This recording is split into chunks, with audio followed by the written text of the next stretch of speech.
So the question I'm answering is, how does the film Dances with Wolves employ the aesthetic convention of the noble savage or the vanished Indian? And you have to identify and define the convention and describe at least one example from a specific scene. So I'll be discussing the aesthetic convention of the noble savage.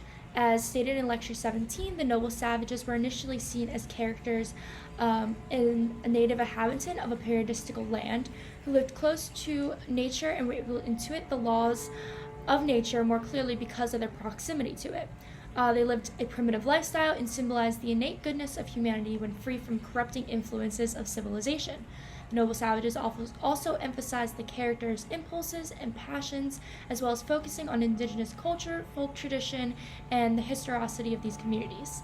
The noble savage could be described as rational, virtuous, honest, humane, without greed, and having no legal disputes or money.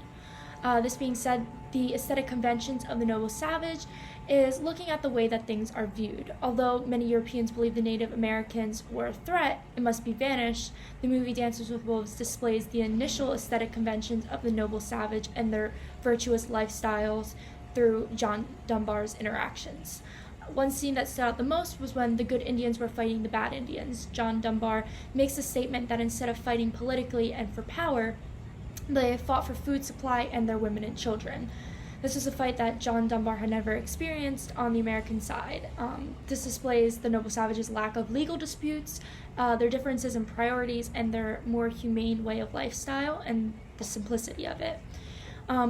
Other ways that display the noble savage is when they come across the plain of skinned dead buffaloes. They were heartbroken because the noble savages really rely on the buffalo for their survival. They then pick up their teepees, which shows their minimalistic lifestyle, and move areas to find the next herd of buffalo. And when they do, they offer John the liver because it symbolizes their respect for him and shows their primitive and savage lifestyle.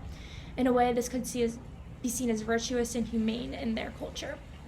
Lastly, they display the indigenous people's spiritual faith and continuation of traditions through the ritual celebrations and spiritual dancing around the fires to celebrate the buffalo and call upon the gods to give them a good buffalo hunt. All in all, this screenplay promotes the aesthetic conventions of the noble savage to create a greater understanding, acceptance, and sympathy for them, and the commonality of their traits that are inherent to all persons when not influenced by society.